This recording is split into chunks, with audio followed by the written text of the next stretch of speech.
இந்த marketing strategy என்ன, எப்படி விற்பனை பண்ணலாம், எப்படி விற்பனை பண்ணா இந்த தொழில வந்து நம்ம சக்சஸ்ஃபுல்லா வந்து வர முடியும், அதை பத்தி கொஞ்சம் சொல்லுங்க.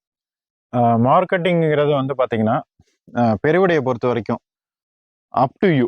அப்படின்னா உங்களால முடிஞ்சதுதான். சரி. நீங்க மார்க்கெட்டிங்ல தோத்துட்டீங்கன்னா நீங்க எவ்வளவு பெரிய கோட்டை கட்டி இருந்தாலும் அந்த கோட்டை சும்மாதான் இருக்கும். கட்டாயமா எந்த இதுவுமே பிரயோஜனமும் இருக்க போறதில்ல. உண்மை.